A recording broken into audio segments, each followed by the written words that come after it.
ልጄን በደንብ ያወቅኳት በማስተዋሻዋ ነው። የአና ፍራንክ አባት ኦቶ ፍራንክ።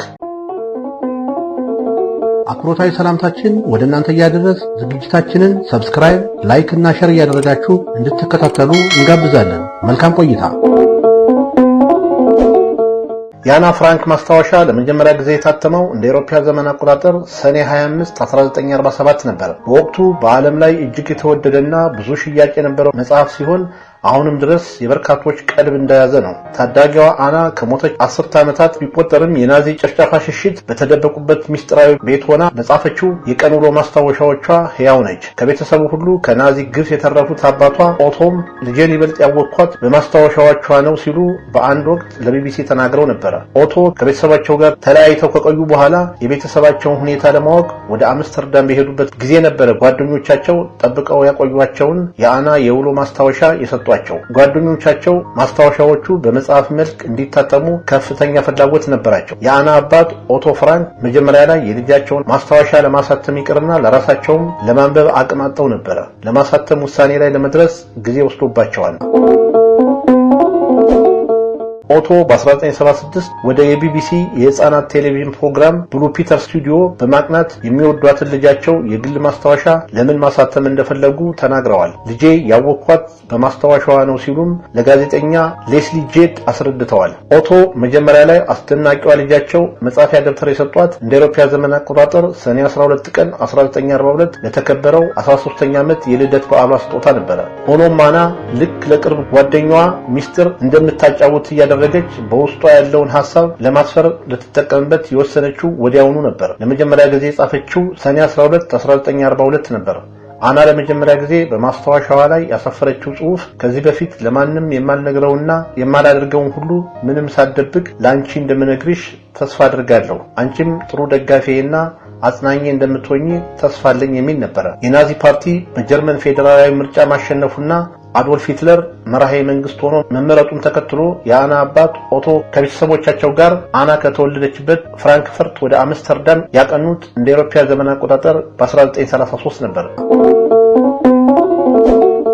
የናዚ ፓርቲ መሪ አዶልፍ ሂትለር ለጀርመን ችግሮች በአጠቃላይ አይሁዳውያን ተጠያቂ በማድረግ ይታወቃል። ፓርቲው ስልጣኑን ሲጨብጥ አይሁዳውያን ማንገላታት ያዘ። የአና ቤተሰቦች ደህንነታቸው ይጠበቃል ብለው ወደ ኔዘርላንድስ አምስተርዳም ሸሹ እና አና ትምህርት ቤት ገባች። አዳዲስ ጓደኞች አፈራች። የደች ቋንቋን ተማረች። 10 ዓመት ልጅ ሳለች መስከረም 1 ቀን 1939 ጀርመን ፖላንድን ወረረች። ሁለተኛው የዓለም ጦርነት ተቀሰቀሰ። ከአንድ ዓመት በኋላ ጀርመን ኔዘርላንድስን ወረረች። ናዚዎች አይሁዳውያንን ማሳደዱን ገፉበት። አይሁዶች የግላቸው የንግድ ድርጅት እንዳይኖራቸው ተከለከሉ። ለመለየትም ቢጫ ኮከብ ምልክት ያለው ልብስ እንዲያደርጉም ተገደዱ። የሰዓት እላፊ ተጣለባቸው። ኦቶ ልክ እንደሌሎቹ አይሁዶች ሁሉ እንደ አውሮፓ ዘመን አቆጣጠር 1938 ጀምሮ ወደ አሜሪካ ለመሰደድ ጥረት ሲያደርጉ ነበር የቆዩት። ሆኖም በጥገኝነት ፖሊሲ ምክንያትና ሂደቱ ረጅም ጊዜ በመውሰዱ ቪዛ ማግኘት አልቻሉም ነበር። ናዚ በተቆጣጠራቸው ሁሉም ሀገራት የሚገኙ የአሜሪካ ቆንስላ ቢሮዎች እንደ አውሮፓ ዘመን አቆጣጠር ሐምሌ 1941 ከመዘጋቱ በፊት ወረቀታቸው ማለቅ አልቻለም ነበር። እንደ አውሮፓ ዘመን አቆጣጠር 1942 ከአና ልደት ከአንድ ወር በኋላ የኦቶ ታላቋ ልጃቸው ማርጎት የጀርመን የሰራተኞች ካምፕ ውስጥ እንድትሰራ ታዘዘች። ባለስልጣናቱን ለመሸሽም መላ ቤተሰቡ ኦቶ በአምስተርዳም ይሰሩበት ከነበረው የንግድ ተቋም ፎቅ ላይ ፈልገው ባገኙት አንድ ሚስጥራዊ ቤት ውስጥ ተደበቁ።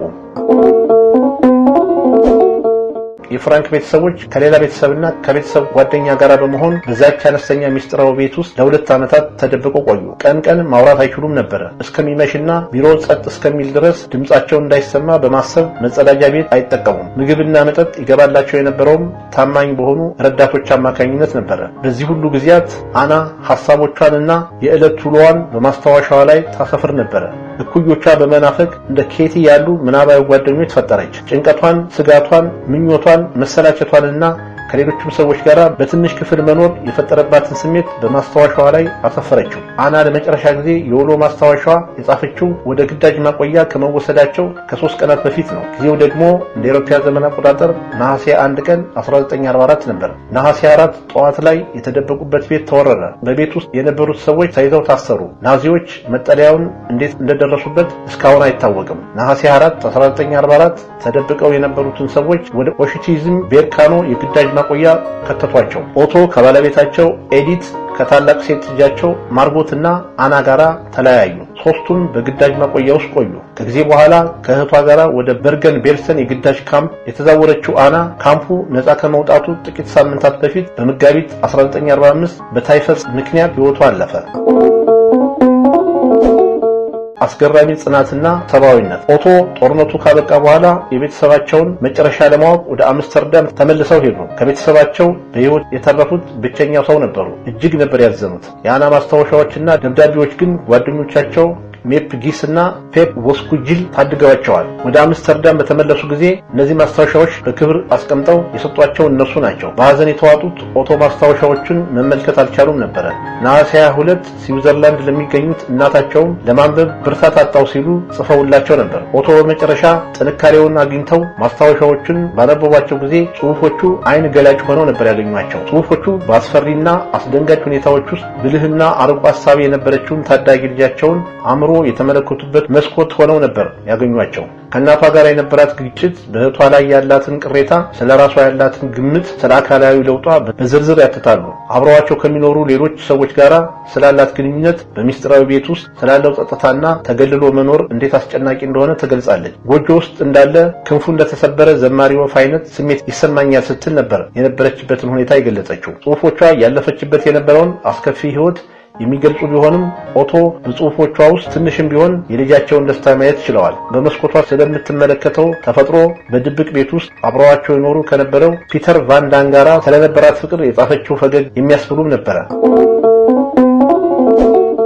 አና በስዊዘርላንድ በበረዶ ላይ ስለማንሸራተት ህልሟ፣ ስለማንነቷ፣ ከእውነተኛ እና ከምናባዊ ጓደኞቿ ጋር ስላላት ግንኙነት ሐሳቦቿን ለማሳተም ስለነበራት ምኞቷም በማስታወሻዋ ላይ አስፍራለች። አባቷ ኦቶ የአና ውስብስብና ምናባዊ አስተሳሰብ ምን ያህል በሳል እንደነበር የተረዱትም ማስታወሻውን ካነበቡት በኋላ ነበር። ኦቶ ከሁሉም በላይ የአና ጽሑፍ ተሰጥኦ አስጨናቂ ሁኔታን ለመጋፈጥ የነበራት ያልተለመደ ድፍረትና ሰብአዊነት ያደንቃሉ። ማስታወሻውን ካነበብኩት በኋላ ኮፒ አድርጌ ሁላችንን እንደሚያውቁት ጓደኞቻችን ሰጠዋቸው ሲሉ እንደ አውሮፓውያን ዘመን አቆጣጠር በ1976 ከቢቢሲዋ ጂዲ ጋራ በነበራቸው ቆይታ ተናግረዋል። ከጓደኞቻቸው አንዱ በማተሚያ ቤት ተቀጥሮ ይሰራ ነበር።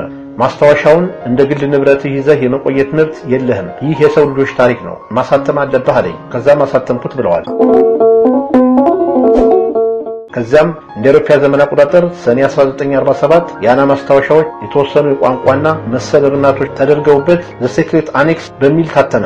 መጽሐፉ በጣም ስኬታማ የነበረ ሲሆን የናዚዎችን የዘር ማጥፋት ጭካኔ ፍንትው አድርጎ ለዓለም የገለጠ ነበር። እንደ አውሮፓውያን ዘመን አቆጣጠር 1952 አና ፍራንክ ዘ ዲያሪ ኦፍ ኤ ያንግ ገርል በሚል በእንግሊዝኛ ቋንቋ ታትሟል። በ1956 የፑሊትዘር ሽልማት አሸናፊ የሆነ ሲሆን ከ3 ዓመታት በኋላ በፊልም ተሰርቷል። የአና ቃላቶች በአጭር ከተቀጩ ሕይወቷ በላይ የኖሩ ናቸው። መጽሐፉ አማርኛን ጨምሮ በ7 ቋንቋዎች የተተረጎመ ሲሆን አሁንም ድረስ የዓለምን አንባቢዎች ቀልብ እንደያዘ ነው። መጽሐፉን ማሳተማቸውና የልጃቸውን ግላዊ ሐሳቦች በማውጣታቸው የተቆጩበት አጋጣሚ ይኖር እንደሆነ በቢቢሲ የተጠየቁትም ኦቶም ምንም አልጸጸትም፣ ምክንያቱም አና ከማስታወሻዎቿ በአንዱ ከሞትኩም በኋላ ለመኖር እፈልጋለሁ ብላለች። በመሆኑም በተወሰነ መንገድም ቢሆን በብዙዎች ልብ ዘንድ እየኖረች ነው ሲሉም ምላሽ ሰጥተዋል። ከናዚ ወታደሮች ተደብቃ የጻፈችው የውሎ ማስታወሻ የታተመው ሕይወቷ በናዚ ካምፕስ ካለፈ ከ7 ዓመታት በኋላ ነው። አና ያኔ ትኖርበት የነበረው ቤት ዛሬም ላይ የቱሪስት መዳረሻ ነው። እስካሁን ስትከታተሉት የቆያችሁትን ፕሮግራም አዘጋጅቼ ያቀረብኩላችሁ እኔ ታገሱ አስፋው ነበርኩ። ሰላም።